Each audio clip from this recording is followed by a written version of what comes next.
Hello guys, నేను మీ Telugu travel బ్లాగర్ని మరో కొత్త వీడియోతో అయితే మీ ముందుకు వచ్చాను. ప్రస్తుతం నేను ఇందిరాగాంధీ సేతు పైన అయితే ఉన్నాను. అదేనండి పంబన్ బ్రిడ్జ్ పక్కన రోడ్ బ్రిడ్జ్ ఉండొచ్చు చూడండి, దాన్నే ఇందిరాగాంధీ సేతు బ్రిడ్జ్ అంటారు. పంబన్ ఊరు అనమాట మీరు వెనకాల చూసేది. ఈ వ్లాగ్ వచ్చేసి పంబన్ బ్రిడ్జ్ దగ్గర స్టార్ట్ చేస్తున్నాను. పంబన్ బ్రిడ్జ్ దగ్గర స్టార్ట్ చేసి ధనుష్కోటి వెళ్తాను. ధనుష్కోటి నుంచి రామేశ్వరం వచ్చి బోట్ ఎక్కి శ్రీలంక బోర్డర్ దాకా వెళ్తా. రామసేతుని అయితే చూపిస్తా. వ్లాగ్ చాలా ఇంట్రెస్టింగ్ గా ఉండబోతుంది గైస్. వ్లాగ్ ని అసలు స్కిప్ చేయకండి, లాస్ట్ దాకా అయితే చూడండి. ఒకసారి వ్యూ అయితే చూపిస్తాను మీకు. ఇప్పుడు పంబన్ విలేజ్ వ్యూ. ఇక్కడ మాక్సిమం అన్ని కూడా ఫిషింగ్ బోట్సే ఉంటాయి. ఇదిగోండి, ఇవన్నీ ఫిషింగ్ బోట్సే. లొకేషన్ అయితే నెక్స్ట్ లెవెల్లో ఉంటుంది. ఇది పంబన్ విలేజ్, అటు సైడ్ ఉన్నది మండపం విలేజ్. పంబన్ విలేజ్ నుంచి అటు సైడ్ వెళ్ళాం అనుకోండి, మనకి ఉంటుంది పంబన్ బ్రిడ్జ్. ఇదిగోండి పంబన్ బ్రిడ్జ్. పాత బ్రిడ్జ్, కొత్త బ్రిడ్జ్. పాత బ్రిడ్జ్ డెమాలిష్ అయిపోయింది, కొత్త బ్రిడ్జ్ అయితే వెరీ సూన్ ఓపెన్ అయిపోతుంది. ఆ బ్రిడ్జ్ టెక్నాలజీ గురించి అన్నిటి గురించి లాస్ట్ వీడియోలో అయితే చెప్పాను. తప్పకుండా లాస్ట్ వీడియో అయితే చూడండి ఒకవేళ మీరు మిస్ అయితే. వెయిటింగ్ ఆ బ్రిడ్జ్ మీద నేను ఎప్పుడు వెళ్తానో ఏంటో అని. ఒక్కసారి అటు చూడండి, సముద్రపు నీరు కలర్ ఎలా ఉందో. రంగు రుచి చెక్కదనమే వేరులా ఉంది కదా. ఈ కలర్ ఉంది కదా, సీ కలర్ ని ఏ కలర్ అంటారు తెలుసా? సీ గ్రీన్ కలర్ అంటారు.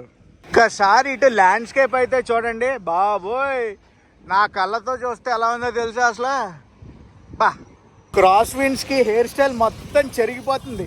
ఎన్నిసార్లు దువ్వానంటే అన్నిసార్లు దువ్వాను. ఇక్కడి నుంచి నేనైతే ధనుష్కోటి వెళ్తాను అన్నాను కదా. ధనుష్కోటి వెళ్ళేటప్పుడు ఏపీజే అబ్దుల్ కలాం గారి గురించి కొంచెం ఉంటుంది, అదంతా కూడా చూసుకుని వెళ్దాం. ఆయన కూడా పుట్టింది రామేశ్వరంలోనే. ఇక్కడ ఎంత సేపు ఉన్నా కూడా తనివి తీరదు తెలుసా, అలా ఉంటుంది ఇక్కడ ఫ్రేమ్ అనేది. ఆ కలర్స్, రంగు, రుచి, చెక్కదనం, ఈ స్మెల్, బా. I love Pamban bridge.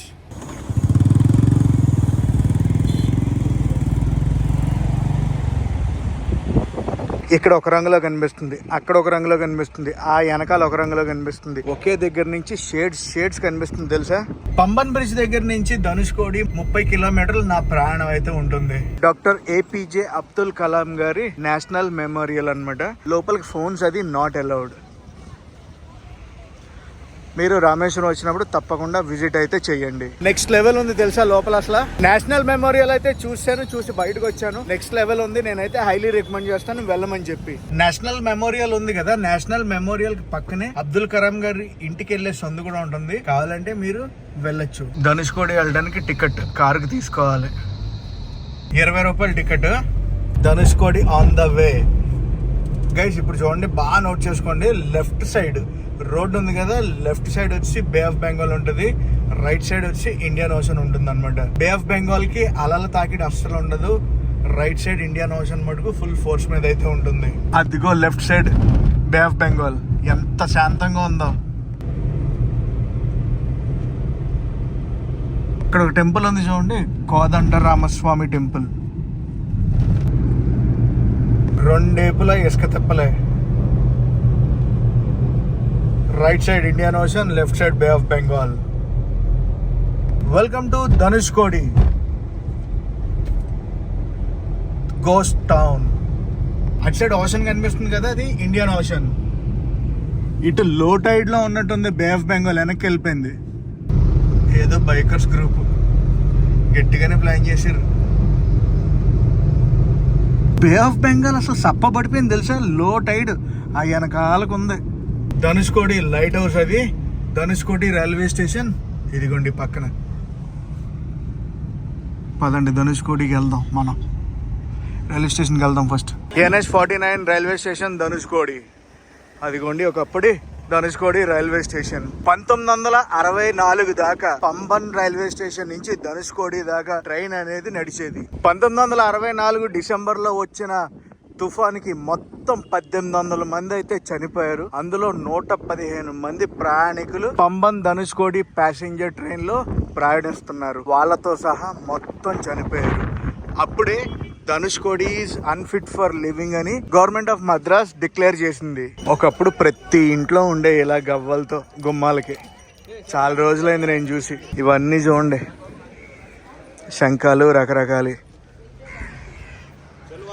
Platform, track నాకు తెలిసి ఇదిగోండి మొత్తం డెమాలిష్ అయితే చేసేసారు. గవర్నమెంట్ ఆఫ్ మద్రాస్ డిక్లేర్ చేశాక అన్ఫిట్ ఫర్ లివింగ్ అని గోస్ట్ టౌన్ అని పిలవడం మొదలు పెట్టారు ధనుష్కోడిని. గాలికి చూడండి గవ్వలన్నీ ఎలా ఊగుతున్నాయో. రకరకాల శంఖాలు వగేరా వగేరా సముద్రంలో దొరికే అన్ని కూడా అమ్ముతున్నారు ఇక్కడ. ధనుష్కోడి ఏరియాలో మనం చూడాల్సింది రైల్వే స్టేషన్ ఒకటి, పక్కనే చర్చ్ ఉంటుంది, చర్చ్ చూడొచ్చు. దాని పక్కనే లైట్ హౌస్ అది ఉంటుంది. ఫ్రెష్లీ కుక్ ఫుడ్, ఇక్కడ చేపలు చాలా బాగుంటాయి, టేస్ట్ చేయండి వచ్చినప్పుడు. లంచ్ కానీ డిన్నర్ టైం దాకా ఉండరు అనుకోండి, లంచ్ వీలైతే ఇక్కడ చేయడానికి ట్రై చేయండి. ఒకప్పుడు ధనుష్కోడి ఎలాగుండేది అనేది కొన్ని ఫొటోస్ అయితే ఇక్కడ వేసారు. ఇప్పుడు ఓల్డ్ ధనుష్కోడి ఏం కాదు, ఇది రీసెంట్ ఫొటోస్ ఇవి. ఓల్డ్ ధనుష్కోడి అని రాశారు అంతేగాని అలాగే ఉంది. ఈ చర్చ్ కూడా అలాగే ఉంది. చర్చ్ ఇక్కడ ఉంది, చర్చ్ దగ్గరికి వెళ్తున్నాను. మేబీ ఈ ఫోటో ఏదైనా ఉండొచ్చు ధనుష్కోడి. ఇవన్నీ కూడా సముద్రపు సంపదే. బ్రిడ్జ్ మూసారేంటి, దీని మించి వెళ్ళాలి అసలు. ఇటు మూసారు, అటు ఓపెన్ చేశారు. ఎంత శబ్దం చేస్తున్నాయో గాలికి.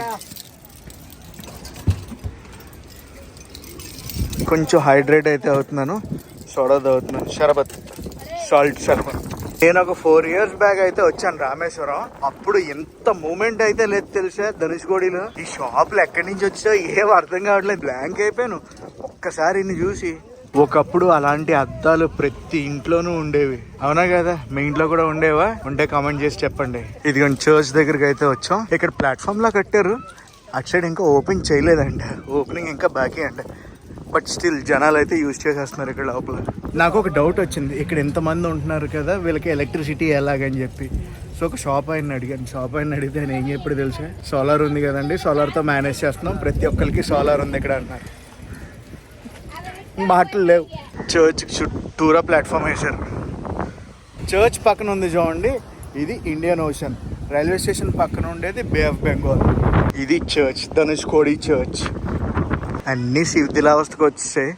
శిథిలావస్థ అంటే ఆల్మోస్ట్ ఇంకా అయిపోయింది పని అన్నట్టే. అలా ఇండియన్ ఓషన్ దాకా వెళ్ళొద్దాం పదండి. ఈ షాపులు చూడండి ఇసుకలో కురిగిపోయినాయి. ఈ షాప్ బయట ఒకలా ఉంది, ఈ షాపులు చూడండి ఎలా ఉన్నాయో.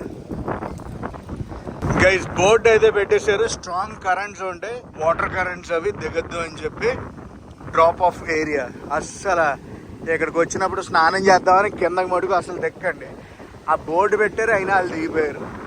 హే అక్కడ కూడా ఏ బంగ్లాలు ఉన్నాయి. బంగ్లా అంటే ఒకప్పుడు బిల్డింగ్లు అండి. ఇదిగోండి మన ఇండియన్ ఓషన్, మన ఇండియన్ ఓషన్. క్రాస్ విండ్స్ చాలా దారుణంగా ఉన్నాయి తెలుసా. సీ కరెంట్స్ కూడా బాగానే ఉంటాయి, లోపలికి అయితే దిక్కండి. ధనుష్కోడిలో మనం చేయాల్సిన activities railway station, church, light house, shopping and food కూడా మనం తినచ్చు, ఎవరికి ఇష్టమైంది వాళ్ళు. ఇక్కడ కొన్ని రెస్టారెంట్స్ అయితే ఉంటాయి. రెస్టారెంట్స్ అంటే మరీ హై రేంజ్లో ఎక్స్పెక్ట్ చేయొద్దు, చిన్న చిన్న హోటల్స్ అవి ఉంటాయి. మీ లంచ్ అది కావాల్స్తే చెయ్యొచ్చు. ఇక్కడ నుంచి నెక్స్ట్ నేను అరచల్ మునైకి అయితే వెళ్తున్నా. ఏంటో అనుకుంటున్నారా, ఆగని చెప్తాను. అంటే తమిళ్లో కార్నర్ బిట్ అని. సో మనం భారతదేశానికి ఉన్న కార్నర్ బిట్కి అయితే వెళ్ళబోతున్నాం. లైట్ హౌస్ కూడా ధనుష్కోడిలోనే ఉంటుంది, మర్చిపోకుండా. మీకు ఇంట్రెస్టెడ్ ఉందంటే పైకి వెళ్ళొచ్చు, టికెట్ అది ఉంటుంది. ఈ లైట్ హౌస్ పైకి ఎక్కామనుకోండి, మ్యాటర్ ఏంటో తెలుసా, శ్రీలంక కనిపిస్తుంది. చాలా అంటే చాలా లో టైడ్ లో ఉంది బే ఆఫ్ బెంగాల్. ఎంత వెనక్కి వెళ్ళిపోయిందో. ఒకే ఫ్రేమ్ లో Bay of Bengal left side, right side Indian Ocean, రెండు ఒకే ఫ్రేమ్ లోకి వచ్చాయి. మనం అయితే వచ్చాం ద కార్నర్ బిట్ ఆఫ్ ఇండియాకి. అటువైపు సముద్రం పోటు మీద ఉంది, అలలు ఎగిసి పడుతున్నాయి.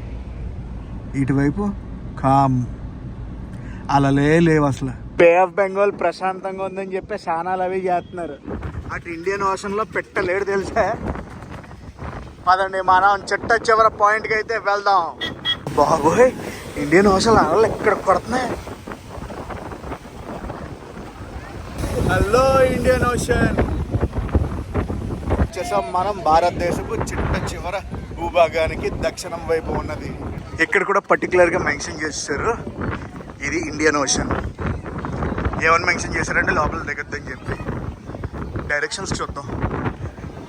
ఇది ఇండియన్ ఓషన్ ఇటు సైడ్ ఉంది, అక్కడ రెండు మీట్ అవుతుంది. బైనాక్యులర్ పెట్టి శ్రీలంకని అయితే చూస్తున్నారు. కొంచెం దూరంలో మనకి రామసేతు అయితే ఉంటుంది.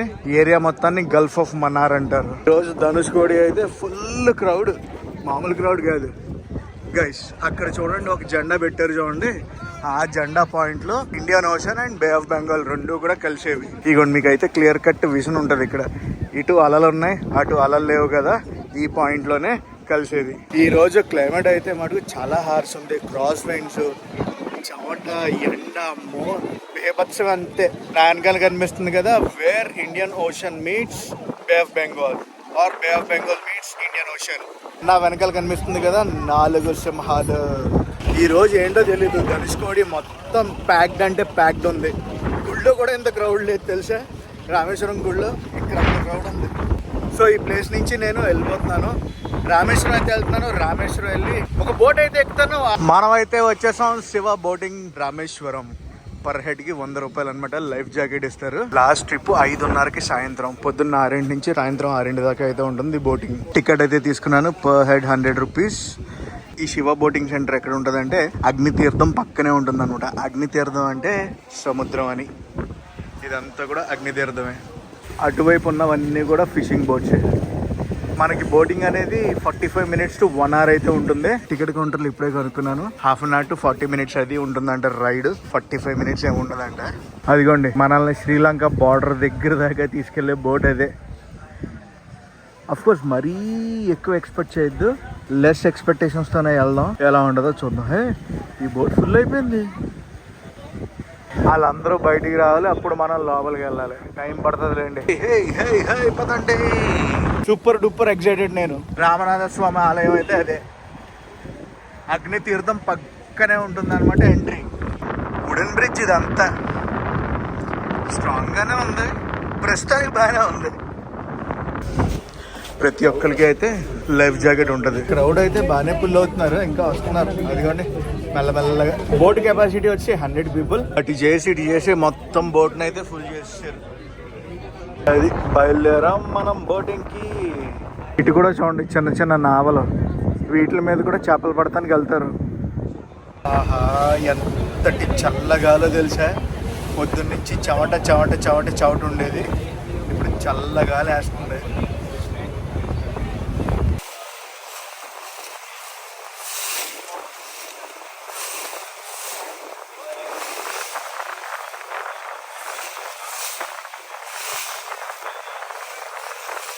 మనం ప్రస్తుతం ఉన్నది బే ఆఫ్ బెంగాల్. ఇలా కొంచెం ముందుకెళ్ళాం అనుకోండి మనం ఇంటర్నేషనల్ వాటర్స్లోకి వెళ్ళిపోతాం. ఇక్కడ నుంచి శ్రీలంక అప్రాక్సిమేట్గా ఒక 20-25 కిలోమీటర్లు ఉంటుంది అంతే. శ్రీలంక బార్డర్ అండి. మా బోట్ ఆయన అయితే ఇప్పుడే చెప్పాడు, అలా దూరంగా మీకు రాళ్ళు తేలుతున్నట్టు కనిపిస్తాయి, అది రామసేతు అని. నేనైతే అంత పర్టికులర్గా చూడలేకపోయాను. మరి నిజంగా అక్కడ రామసేతు ఉందో మరి బోట్ వాళ్ళు చెప్తున్నారో చూసుకోవాలంతే. అక్కడ మీకు ల్యాండ్ కనిపిస్తుంది చూడండి, అదంతా కూడా ధనుష్కోడి రోడ్ అనమాట. మొత్తానికి అయితే వచ్చేసాం. బోట్ లోంచి బయటికి దిగడం కూడా టాస్కే. ఒక్కొక్కళ్ళు దిగాలి, అందరూ ఒకేసారి ఒకవైపు వచ్చారు అనుకోండి, వెయిట్ ఒకవైపుకి వచ్చేస్తుంది బోట్ గురించి చెప్పాలంటే మరీ అంత కొత్త బోట్ ఏం కాదు, బాగానే వాడారు బోట్ని. బాగానే కాదు, బాగా వాడారు. ఇది బోట్ బ్యాక్ సైడ్. ఎవరికాయలు మళ్ళీ తీసుకొచ్చి ఇక్కడ వేడేస్తున్నారు అనమాట లైఫ్ జాకెట్స్ని. ఒక పక్క సన్సెట్ అవుతుంది, ఒక పక్క బోట్ రైడ్ గురించి చెప్పాలంటే ఓకే ఒకసారి ఎక్స్పీరియన్స్ అయితే చేయొచ్చు. వస్తే మటుకు రామేశ్వరం ఒకసారి అయితే ఎక్స్పీరియన్స్ తీసుకోవచ్చు. ఎన్ని చేపలు ఉన్నాయో చూడండి ఇక్కడ, అక్కడ ఇంకా ఎక్కువ ఉన్నాయి.